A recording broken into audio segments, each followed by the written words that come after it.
right, our beautiful people, una welcome back again. This na still the portmanteau today. That program where we dey tell una say they get the mind to chook mouth for all the matters where other programs them not dey fit chook mouth put. The guest where we carry come studio today, na one very powerful person. We just look and say the way where most of us they take our health these days. They make person they fear self. Me I go see the way where some people they do their self, you know, for public or for private. Me self now I go they fear for them, say how human being go they do himself like this. You know, health matter now matter where be say many people not going to take us serious again. Maybe because of the economic situation of the thing or of the country, or maybe because of the way where hustle now don't can take overshadow every other thing where man supposed they take serious for life. That is why we say make we bring this oga come, make we can talk about health matter. The one where even really can catch my attention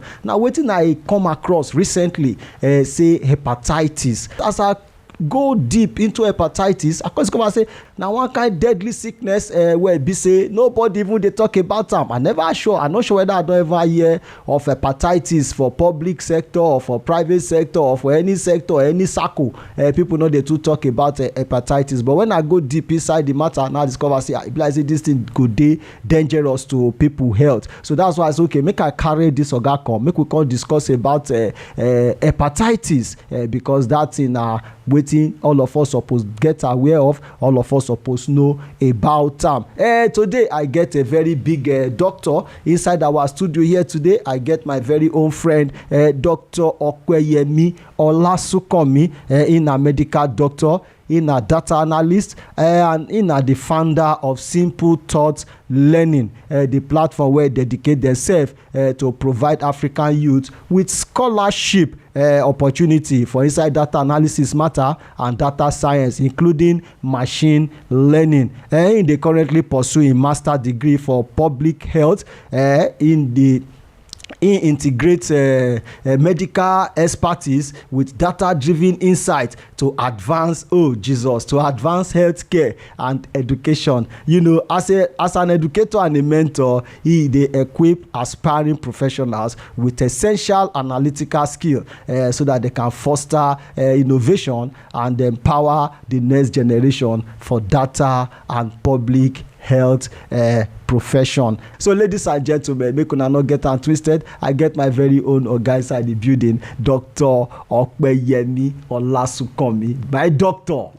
Good morning, sir. How are you, sir? They fine. I'm very happy to be here, and thank you for giving us the opportunity to answer some of your questions today and let the public know some of these important informations. Yes, like you said, hepatitis is actually as bad as HIV.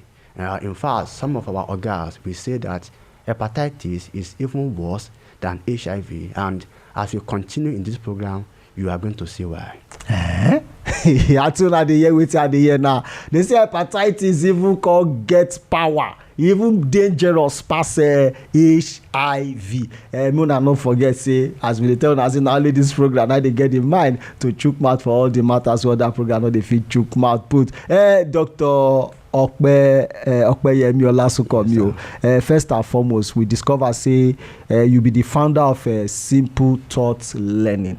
Yes, sir. Simple Thoughts Learning. Wetin be the a simple thought and the learning? Wetin be the what's Simple Thought Learning about, sir? Yes. I personally, I am building a career. Okay. In data analysis and in artificial intelligence. Okay. So the goal is to be able to use artificial intelligence and analytics to solve public health problems. Okay. Because there are only few healthcare professionals all over the world who have such portfolio. Oh. However, as I was pursuing a career in the data science ecosystem, I discovered that some of the best courses outside there are so expensive that it is almost impossible for an average African youth to afford them.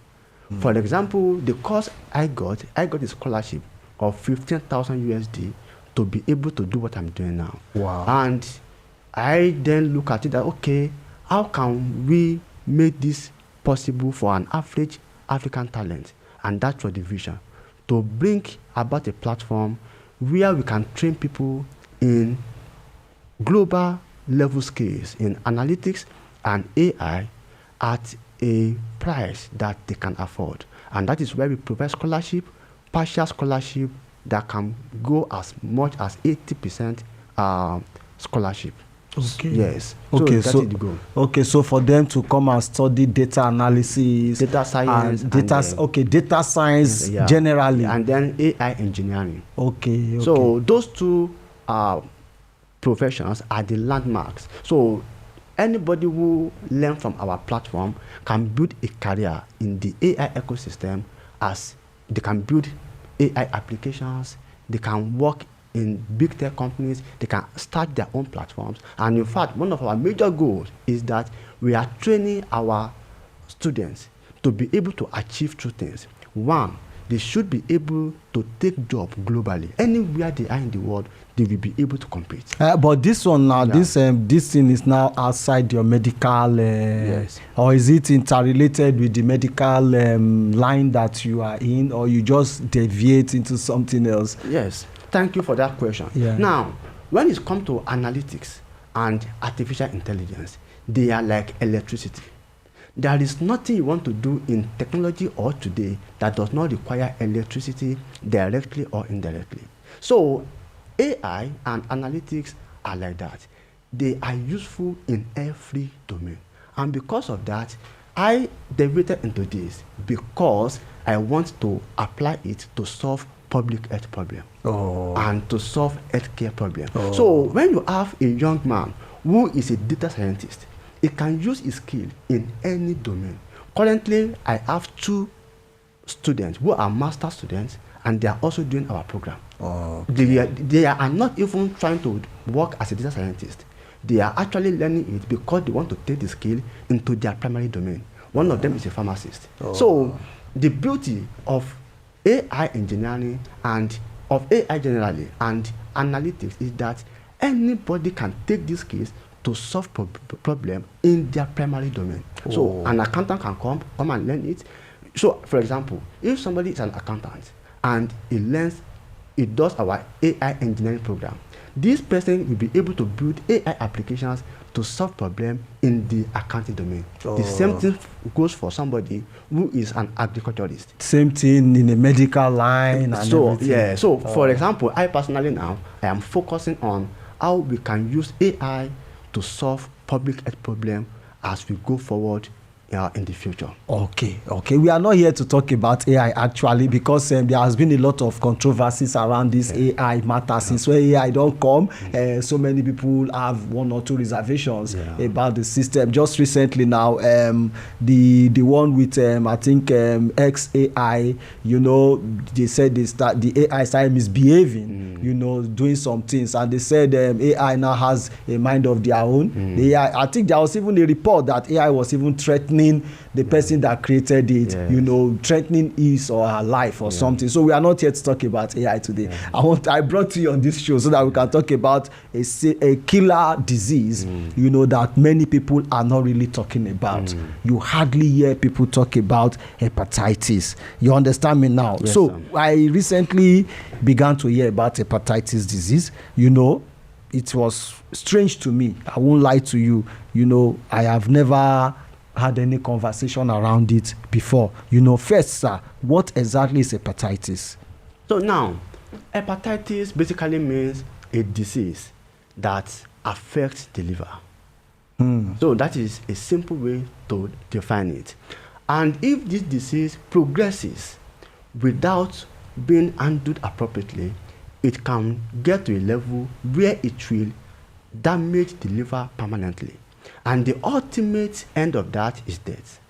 Yeah. So hepatitis is a disease.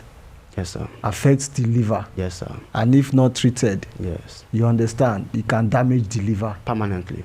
Yes. Without any repairs. Yeah, that is, permanently means it will damage to a level where no treatment will be able to reverse the damage. Okay, so what is the nature of this hepatitis? When we hear of HIV, we know the nature of HIV. You understand what exactly is the nature? How does this hepatitis? And I also understand that it has different variants. You understand? Like we have A, B, C, D. You know. So Yes, sir. what these variants now? What are their peculiarities and what are their similarities? Are they peculiar? Are they similar, or do they work hand in hand? Or is it that once you catch one, you will advance? If it is not well treated, you advance to another one, or you can just catch one without. You understand what I'm trying to Yes, say? sir. So what are the peculiarities of the different variants of this hepatitis, and how do they affect human? So thank you very much, sir. So now, hepatitis, like I said, is a disease that affects the liver. So there are causes of this disease. One of them, it can be from even a poisonous chemical. However, there are two viruses. These viruses are notorious for causing serious hepatitis, and they are the hepatitis B and then the hepatitis C viruses. However, there are other variants of hepatitis virus. We have the hepatitis A virus, hepatitis D virus, and then hepatitis E virus. So to make it simpler, we can say there is hepatitis A, hepatitis B, hepatitis C, hepatitis D, and hepatitis E. Now, each of these viruses is an individual virus. However, out of these 5, it is only 2 of them, which is hepatitis B and hepatitis C, that can cause a long-term illness and a long-term permanent damage. So in the context of this discussion, we are going to be focusing on hepatitis B and hepatitis C. Okay, B and C. Yes, sir. Okay, what about A, D, and do we have E? Yes. What about A? Why are we not talking about those ones? Yes, because hepatitis A is usually contracted through contaminated food, and it only causes diarrhea. So Okay. it does not affect the liver. Okay. So hepatitis D can also affect the liver, but it can only affect the liver when hepatitis B is there. So which means there is no hepatitis D when hepatitis B is not there. It's not there. And then hepatitis E is also almost like hepatitis A. It does not also cause a significant or a really known liver damage. Oh. So in short, hepatitis B and C are the major notorious criminals. Wow. Hepatitis, he said B and C, I mean, Yes, they are the notorious criminals. Honestly, it sounds funny, but actually it's not funny. Yeah. So how does one, come in contact with hepatitis? How does one catch hepatitis? So now, thank you for the question again.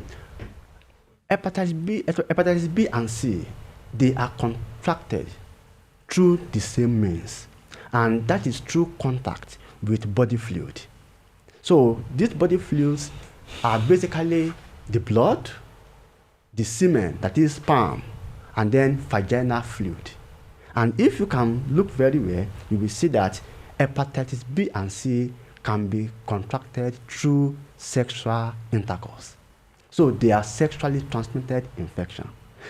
Now, another way through which people contract hepatitis B and C, is through mother to child transmission, which means that if a woman is hepatitis B or C positive, if she is not well managed in a good healthcare system, she can transfer that infection to her unborn baby. Child. So that is how it is transmitted. So basically, through contact with those body fluid, or from mother to child. Now, what are the means, or what are the modes? Usually, we have spoken about sexual intercourse. Yes. So which means that unprotected sexual intercourse will predispose to contracting hepatitis B or hepatitis C. Also, multiple sexual partner is also a risk factor. So those who have sex around and cannot stay with one partner. Then sharing of sharp objects. So because a sharp object can cause an injury and get contaminated with body fluid, and that virus will be there. And then that, if it also penetrates another individual, the person can also contract it. So now, let me break it down again. we spoke about sexually transmission. So through sexual intercourse, we spoke about from mother to child. And then we talk about, that from mother to child, how does it work? Is it at birth or during breastfeeding, or how does it transfer from mother to child? Yes, the major risk is actually during delivery. Oh. So the third aspect now is the sharing of sharps. Now, it is important that I always say this. If someone who has HIV use a blade and the blade cuts the person, so the HIV virus is on that blade. Yeah. So if that blade is placed in a room temperature, within few hours, that HIV virus will be inactive. However, for hepatitis B and hepatitis C, particularly for hepatitis B, if that happens, the virus can still be there even as far for some months. Wow. Retaining its capacity to infect another person. And my people, now don't hear so. We go take this very short break. When we come back, we'll come talk about how hepatitis they take show for body, the symptoms, how does people know, or how do one easily know that this one has hepatitis. Welcome to Zaki for Men Only. We are a brand and redefined bespoke wares for men. We are a brand with a total difference in fashion. Our clients' fashion sense and satisfaction is our utmost priority. We specialize in executive tailoring, wedding suits, ethnic fashion, casuals, and accessories. For bookings and inquiries, 08028612610. Instagram, Zaki for Men Only. Facebook page, All right, my people, now welcome back again. This na still the portmanteau today. That program where they tell us they get in mind to chook mouth for all the matters where other programs them not the fit chook mouth put. We still get Dr. Opeyemi Olasunkanmi inside the studio. We don't talk about hepatitis since he don't really tell us hepatitis B and C, and I be the major criminal among the gang of hepatitis. We get A, we get B, we get C, we get D, and we get E. He said, but that B and C so. And then be the gang leaders, and then be the main criminal for the hepatitis gang. So Dr. Opeyemi, you were telling us about how one can get in contact with hepatitis, and you said mother and child at birth, and through sexual intercourse, through sharing of sharp objects, fluid touching each other. Yes. You understand? The point is that the virus is inside the body fluid. Okay. But how is that virus transmitted from one person to another? It is through this media. Okay. One of them is the sexual intercourse, because during sexual intercourse there is always exchange of fluid and contact. Then for sharps, so assuming somebody use a blade to cut his nail, that blade cut the person a little bit and contact the person's blood. So automatically, the virus is already on that blade. So if another person also use that same blade to cut their nails and they are also mistakenly injured, then the virus will be able to move from that blade to their own body. Yes. So what about like among couples now? We have some couples that share so many things. Some couples share toothbrush, some couples share spoons, they share so many things together. So are you telling me that these couples are at risk of hepatitis? Yes, they are at risk of transmitting it to each other if one of them is infected. So, and that is why we are still going to get to that level where we talk about regular screening, where an individual should be able to know their status, whether they are infected or not. So if an individual is infected, then it is highly important that such person should not share sharps. However, for general precaution, do not share sharps. Okay. Right now, what are the insignificant, let me use the word insignificant signs, you understand, seemingly careless signs that one will see or that one should watch out for to know that he or she is a carrier of hepatitis? So this is the tricky part. The so-called seemingly signs that an individual can have in the early stage of the disease are the same signs as an individual will have when they have malaria and typhoid. Okay. So which means that when an individual goes to the hospital for such complaint, doctors will almost not think of hepatitis at all. So they would have thought of something like malaria, typhoid, upper respiratory tract infection, and so on. And that is why, in order to really do well when it comes to this, it is all about screening. As long as somebody is waiting for symptoms, the person has already failed from the beginning. So one should not wait for symptoms. It is all about screening. So, for example, I know some organizations, they do annual checkup for their workers.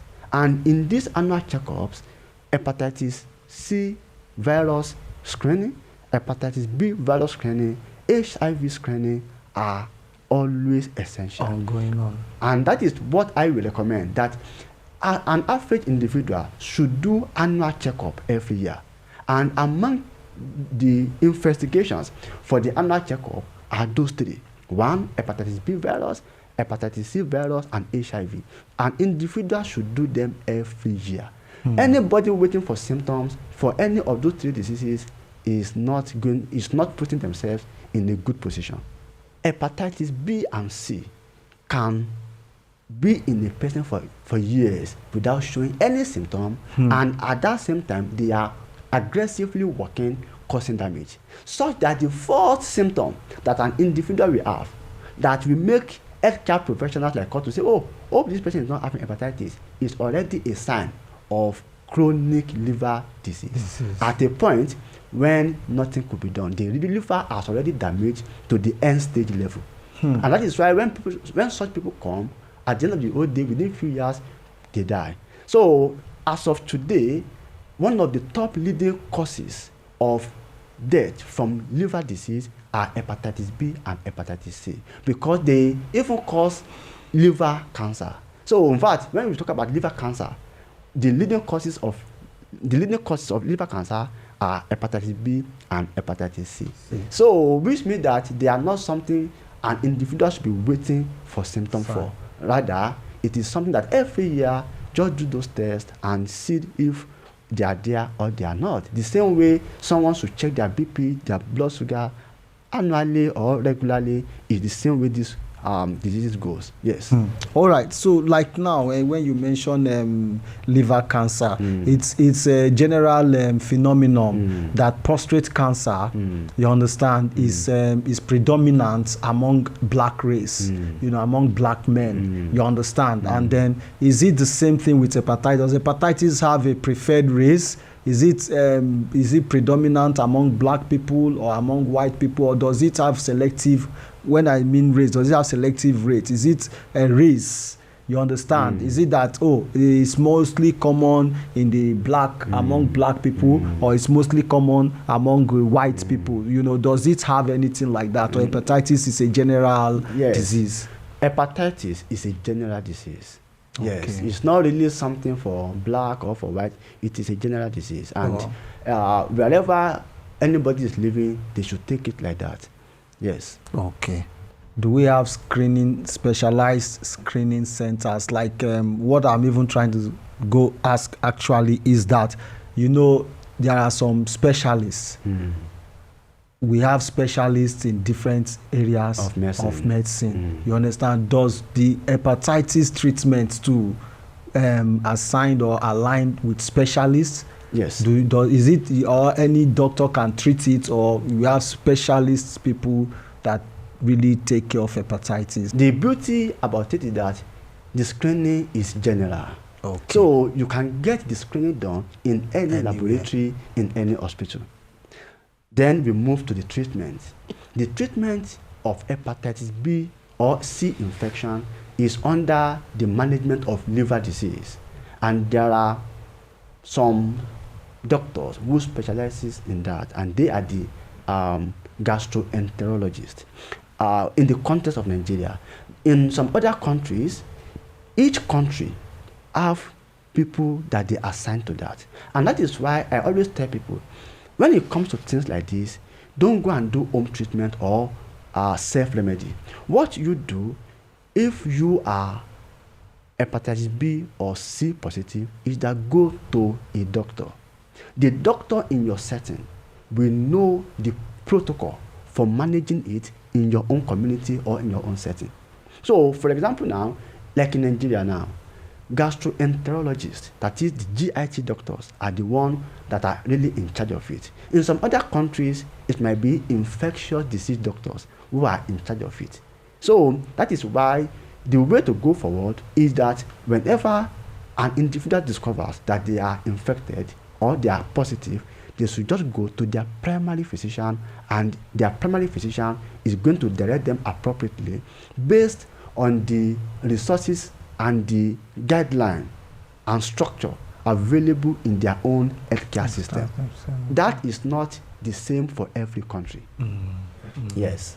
Okay. Like hepatitis now, does it have a kind of specialized treatment? Like the people that are infected with hepatitis, is there any kind of specialized treatment they go through? Like people with cancer, they say they go for chemotherapy or this is people that has hepatitis. What kind of treatment do they undergo? I will answer that question from two angles. Okay. For example, the first scenario, there is a couple, the husband is hepatitis B positive. Okay. Then in one way or the other, the wife discovered that she has been exposed. At that point of exposure, or a healthcare worker knows that his patient is hepatitis B positive. But in one way or the other, the healthcare worker got exposed. That is the point of exposure. What should be done? There is a treatment for that, so that by the time the individual commences those medications, there is even a higher tendency that before the virus becomes so much in the blood, they can even, like in one way or the other, eradicate it and prevent the person from being fully infected or positive for a long time.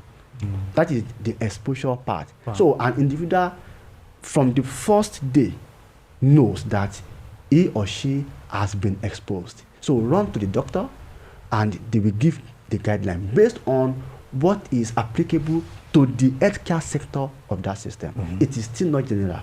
Now, the second person is someone who did not know. He just go for his annual checkup, and then he was told that, sir, hepatitis B positive, hepatitis B is in your blood. Yeah. So that is what you call an incidental finding. That is something that the person is not aware of. So for such person, what will be done is that the person will be placed on medication. And that medication, the goal is that for hepatitis B is not curable. And because it is not curable, the goal is that the virus level in the body should be low enough not to cause issue in two ways. One, it should not be able to cause issue to damage the person's liver in the long run, and also it should not be so much in the person's blood to the level where the person can easily transmit it to another person. So there are twofold benefits. Benefit for the person and benefit for others around the person. Because if a person is not treated, the virus will be replicating, causing liver damage, and at the same time, it will be so much that the person will be able to transmit it to other people. Then for hepatitis C with effective treatment can actually achieve a level of curability. Okay. But it is still with appropriate antiviral medication, and there is a regimen for it. And believe me too, that regimen is not the same everywhere in the world. Each medical institutions and community have their own guideline. Yes. Wow, that's deep. The way you talk now, I just the reason say, but this way they get some kind of headaches sometimes. You know, we say you don't carry hepatitis. So honestly, so these people with hepatitis now, yes, during medication or during medical treatment, is there any kind of isolation or any kind of GRs they will be subjected to. You know, like when we talk about COVID-19, everybody were using nose masks, and when you talk about Ebola too, you see people wearing some kind of protective GRs. You understand, you know, so that they will not be a spreader of the disease. You understand? So people with hepatitis now, are they also subjected to some kind of putting on some protective GRs too? So not the people treating them, but the people that has it. Yes. You understand? So that when they are in public, you know, oh, this person get hepatitis. Yes. That's why they wear that thing. Yes. Yeah. So thank you very much. That is a very big question because that solves the problem of stigma. Now, the mode of transmission is what determines whether an individual will be isolated or not. Okay. So isolation is usually done for illnesses that can be transmitted through air.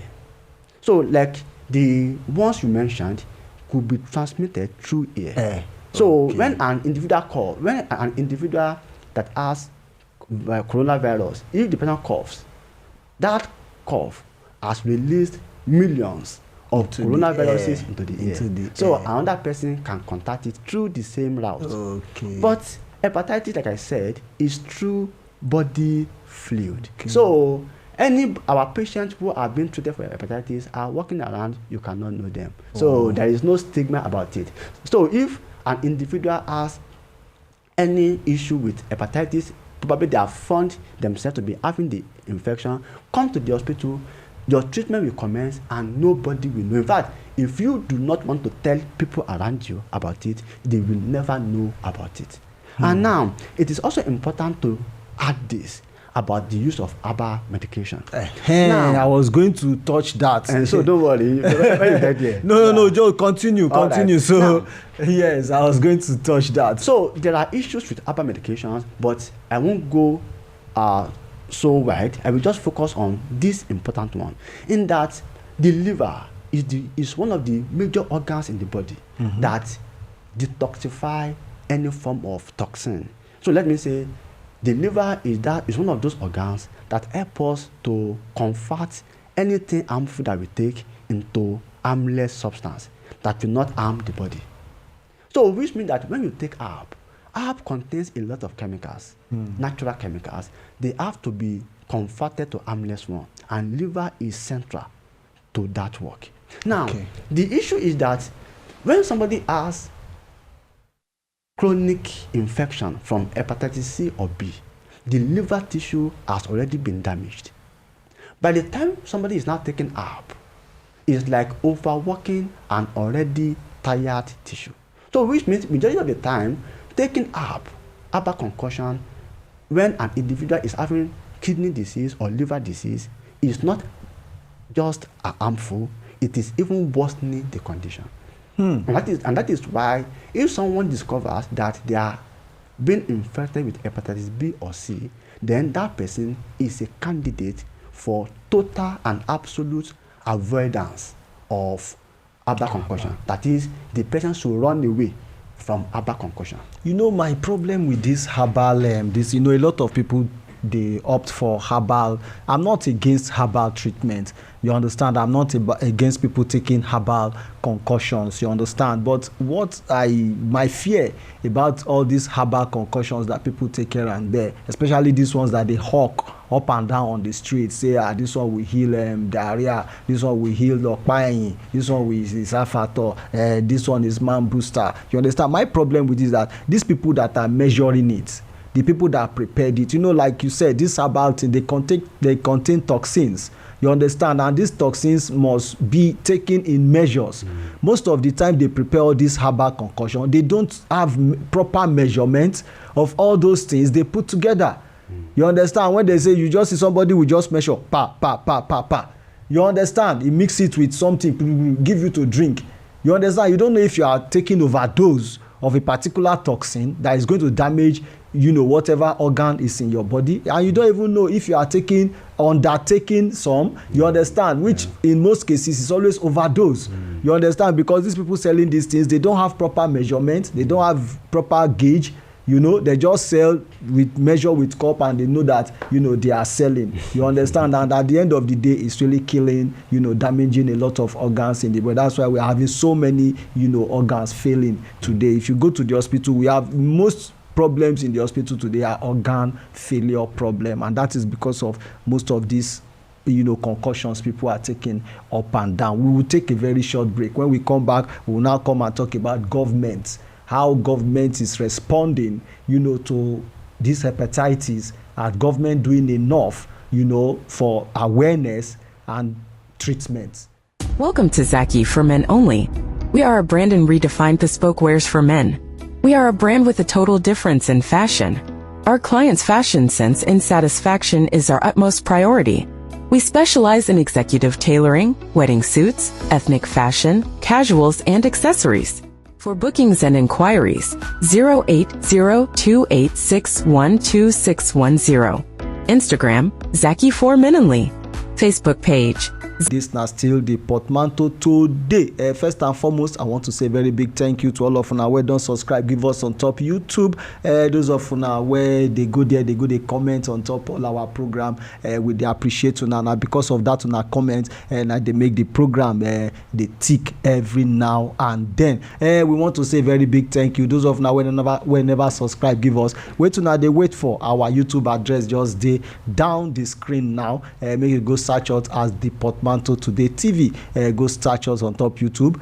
Subscribe, press that subscribe button, press that bell button, so that you go join the VIP set of people where go they receive the alert of every new episode where we they release on top the program. Like we always they tell you, say the conversation not they finish inside our studio here. We they carry them on to all our social media platforms. So all our social media address or link, just a scroll for the screen. So just contact us or connect with us on any of our social media platform. Whatever idea, whatever contribution, whatever comment you want, me go there, go make them. We could respond to you appropriately. Thank you now so very much. Those of now where get any market wanna they try push. Carry and come give us on top the portmanteau today. Make we have to put mouth. Once we put mouth for your market, for your business or for your product, trust me, that market don't blow be that too. You get any agenda where they try push, or you get any agenda where they try pursue, carry and come give us on top the portmanteau to make we help you push up. I tell you, before we push your agenda from here this year, your agenda don't pick be that too. If you get the one where they try pursue to come, make we support you. Pursue am. Before you pursue am from here this year, we don't catch your agenda, give you be that. Contact our marketing department. Their phone number they down the screen also. Contact them. Talk to them what you want us to do for you. They go book appointment with you. Now go meet, and then now so your program, product or market don't enter our advert line, not be that. All right, then make not get and twisted. We still get our very own Dr. Olasunkanmi inside the building. We don't talk plenty things about hepatitis since he say hepatitis B and C. Now be the gang leader for all the group of hepatitis. So Dr. Olasunkanmi, thank you so very much one more time. We enjoy the flow where they give me. See say myself I not fit talk. My spirit just now my conscience they ask me, are you sure? Doctor, we won't ask you now. Then say prevention is better than cure. You understand? It's better say you prevent yourself than say you can't look for cure up and down. As we talk now, what are the preventive measures? Wetin person fit do to prevent catching hepatitis? There are two aspects to the prevention, and the first aspect is the most important. Now, the first aspect is the precaution. Okay. That is those things that we do to avoid being infected in the first place. That is the first level of prevention. Like we said before, do not share sharps. Avoid unprotected sexual intercourse, and also avoid multiple sexual partner. And then it can also be transmitted through blood transfusion. That is in the healthcare industry. So if you go to a good healthcare industry or hospital, there are modalities in place to avoid and prevent that. Okay. Now, the second aspect is the immunization. But the issue is that there is immunization for hepatitis B, but there is no vaccine for hepatitis C. And that is why the first preventive method of precaution is still very, very important. Because if someone wants to bank on vaccination or immunization, it should only be applicable to hepatitis B and not to C. So for hepatitis B, there is immunization. And that is usually done in delegated institutions for a particular community or country. And that still falls back to the primary health, or let's say the primary physician. So if you go to your primary physician that, sir, I want to get immunization, the first thing he will do is to check and be sure that the person is not infected already. After that, a healthcare professional in any setting knows where he can send you to go and get your vaccine and get immunized. But that is still for B, not for C. No vaccine for C. So that is how it is. And then the vaccine is usually for B is usually taken over a period of 6 months or within 1 year. So when the individual gets to the appropriate quarters, they are going to tell them how to go about it. Okay. Yes. Okay. So this immunization now, Yes. how does one assess it? Yes. Is it easily accessible, or when I say it's easily accessible, is it you can just enter any health care facility and say you want to get immunization for hepatitis, or there are some specialized healthcare facilities that offers it? Yes, and that is why I said earlier that it is community and country dependent. So how it goes in each country is different, but the starting point is the primary health physician.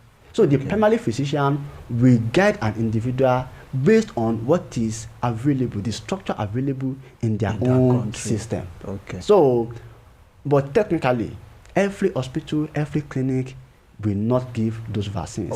So those vaccines are usually given in public health outposts, usually the general hospital and primary healthcare centers. Yeah, but that is still not general for every territory. It depends on the community where you are. But as long as you go to a qualified primary physician, a medical doctor, whether it's a private facility or a public facility, they are going to direct you on how to go to the appropriate place. Based on what works in that setting. Okay, for emphasis sake, you said C does not have vaccine. Yeah. So once you catch C, you don't catch am. Yeah, it's just the treatment. Okay, it's just the treatment. Or one cannot use immunization to prevent C being infected with C. With C. However, one can use immunization to prevent being infected with B. So, however, general precaution or precautionary measures that I said earlier is applicable to everything, including HIV and any form of other transmittable diseases. Yes. Wow, that's awesome. So in this our environment, as serious as hepatitis is, how serious is the government taking it?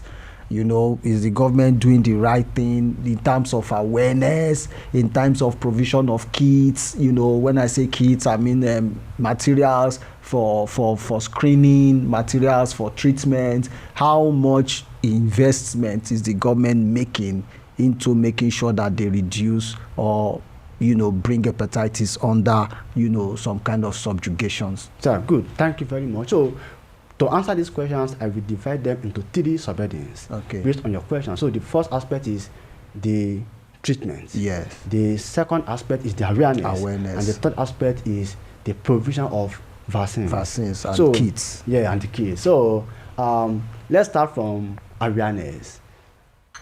You also, in fact, I believe you organize this because there is not enough awareness. And like you said earlier, that even you yourself, you do not know anything about it. Honestly. You accidentally or incidentally came across it. So that is it. So that is answered. The second aspect is the vaccine. So the vaccine is supposed to be free. But I can't really say whether it is free, if it is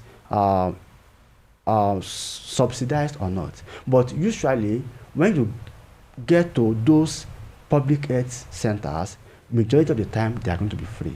However, if an individual is referred to a private facility, because there are some private facilities also that can also provide the service of immunization. So that in that occasion, it will be paid for. But if it is a government setting, usually these vaccines are free in the government settings. Yeah, in the government and settings. it's readily available. So being readily available is relative. yes, because one can get there today and say it's not available. It's not available. One can get there tomorrow and say it's available. Even the normal regular family planning, you get to family planning center and they say, we have plenty condom. But you can even take some and go and give your friend. And then you get there another time and say, oh boy, nothing there yet. So something like that. Okay. Then for the treatment, there is no protocol, particularly in Nigeria, about free treatment for who is having hepatitis B. So it is pay out of pocket. However, if one seeks care in government setting, the treatment might be cheaper when compared to a private setting. Oh, okay. So are there organizations like NGOs, private organizations that organizes some kind of, because I know like in the case of the sickle cell now, we have NGOs that comes to support, you understand, with one thing or the other. Do we have organizations like that for hepatitis? Yeah, there should be, but they are not so popular. Because like you said, that it's not a popular disease outside that there. They don't talk about. Yeah, people don't talk about it. So, and because it's not so popular, some of the people that are also doing some of these movements are not so popular with it. And then the fact that it's not popular also has the financial implication. So, for example, if my patient comes and I say, please, you have, we see HIV in your blood, the person understand the gravity immediately. But when we say there is hepatitis B or hepatitis C, and we say, go and do this, go and do this, go and do this, 6 months after, you see the same thing and say, sir, we asked you to go and do this test and bring the result. The person will just be looking at us as if we were telling him that he's having malaria and typhoid. You understand? So that's the fact that people don't really see it as a big deal also makes the program towards its prevention to be lower compared to other ones like HIV. And you see a lot of public funds being spent on HIV movement. Yes, but nothing about hepatitis. You won't see about hepatitis. That is even at the same, almost the same level with HIV. Yes, it's not. So is there any possible outbreak? Since it's in the class of disease, isn't it? Hepatitis is in the class of disease. Is there any possibility of hepatitis outbreak, like hepatitis disease outbreak? Is it possible? I'm just asking like a moment question now. Anything is possible, but the chance for hepatitis is lower. Why? Because if you look at the majority of the infections that ends up becoming epidemics. Epidemics is a term we use in the public health industry to explain a disease level that is beyond what is expected. Now, majority of those diseases that enters the epidemics level are usually transmitted via air or via contaminated water. So because those are levels that, because somebody coughed into the air, millions of the organisms are there, hundreds of people that pass through that same place are going to just pick it. You understand? But this one now requires direct contact. And a single contact cannot affect multiple people except in a very rare occasion, probably among people who are like male homosexuals or among sex workers. So that is why the possibility of epidemics for hepatitis is very low. And the recorded cases of epidemics, I don't really, for me personally, I have not really read of such epidemics. Yes. And maybe that's why they are not taking this very serious disease. But the issue there is that it doesn't remove the fact that it is silently killing many people. And then because we don't do the screening, MRs also reduces how much of them we are detecting. You understand? So there are foundations now that are actually sponsoring the MR screening of HIV. There is nothing. So because the more we screen, the more we are going to detect. So if we screen less, we detect less, and we assume it's not so many. You understand? So I believe that if somebody just come and say, okay, get this $1 billion, we want to screen like 10 million people for this disease, you are going to be surprised how many people are actually carrying a virus, the disease. Thank you so much, Dr. Olasunkanmi. You are into so many things. You have so many programs. I know you are a coach. You understand? You give lectures on so many things. So what are you doing? What are you up to right now? So currently I'm up to 2 things. One, my MPH, I'm still progressing it, and then our platform currently. That is Masters in Public Health. Yeah, Masters in Public Health. Yes, Okay. I'm focusing on health promotion and prevention, Okay. and this is me doing that. Okay. So now the second aspect of what I'm doing now is the platform we said earlier, Simple Talk Learning. Okay. Currently, we are planning for our next cohort. Okay. And we are planning toward November and December. Okay. And we are working on getting students, the ones who will need the program, and people can apply through our website. We have a website where people can apply for the courses. And then we are also working with sponsors who can sponsor the program so that we can give up to like 80% scholarship for students. That would be beautiful. Yes.